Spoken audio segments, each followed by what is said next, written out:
The second of these obstacles is what I call the energy of your life. Everything in the universe has energy. Everything. That's why I promote a book so powerfully called Power versus Force by David Hawkins, a medical doctor out in Sedona, Arizona, where he talks about the thoughts that we have and how you can use kinesthesiology. You can just use muscle tests to determine whether something works or doesn't work for you, and whether it's strong or not. And every thought that you have, and he has compartmentalized all of these different thoughts. And it's like he even suggested that the music that we listen to has energy in it. The photographs that we have hanging in our home, the prayers that we have, and the television shows that we watch. There is very low energy out there. The average child in America has already seen 12,000 murders, simulated murders, in his living room on cable and commercial television before his 14th birthday. Imagine. Imagine. 12,000 simulated murders. You never see that on public television. That's why I'm here doing this for public television. Because it's a place where you are not allowed to send that kind of energy out. So my son, I was over on Maui, and we were there for the summer, and all of a sudden I hear this crazy music playing throughout the whole place. And it's some kind of gangster thing and wanting to kill people and loud swearing and all of this. I said, Sands, what is this? What are you listening to? He said, Dad, it's really cool, man. This is rap. This is really, it's like 16, I said, go get the CD. And this is something that I read in Power versus Force. He said, what do you mean? I said, go get the CD. Now, he's a big, strong, 16-year-old, strapping kid, 6 foot tall, very muscular, and a lot of testosterone.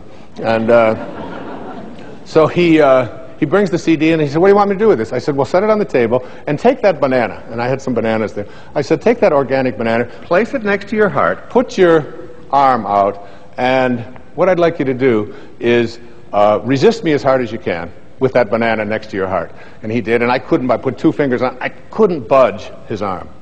I said, now take that CD and put that next to your heart. He took the CD with the energy in it. As hard as this is to imagine for yourself, you can try this in your own work. And he held that next to him, and he became powerless to my 2 fingers pushing down on his arm. The energy weakened him.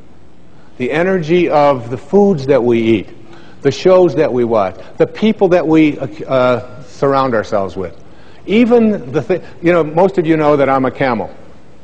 And a camel is an animal that starts out every morning on his knees, and he goes to bed every night on his knees, and he can go 24 hours without a drink. And that's something that I do every day.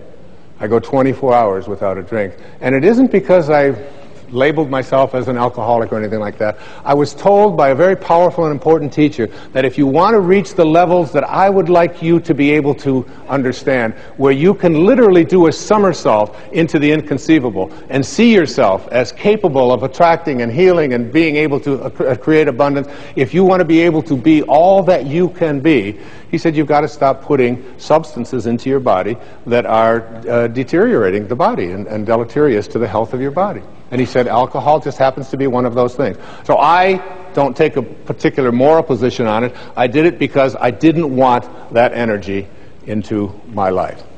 So look at the energy of your life, the places that you accumulate, the friends that you have, the people that find fault with what you're doing. Look at all of the way, even a simple little thing like feng shui, which is a Chinese form of how you arrange the furniture in your. It's so cool. But I've got a lady who works with me over in Maui, and every time I go away, she'll come back and she'll have this thing moved over here and this thing over there, and I'll say, but I like this here. This is where I shave. No. The feng shui of that isn't quite right, and you don't want to have a red next to it. I just listen to her. My place is one of the most pleasant and beautiful places. Of course, having it on the ocean has a lot to do with it as well. But I believe that energy is in everything. Change the energy of your life and reconnect to the energy of spirit. Spiritual energy is healing energy. Spiritual energy, as you'll see, is the energy of abundance.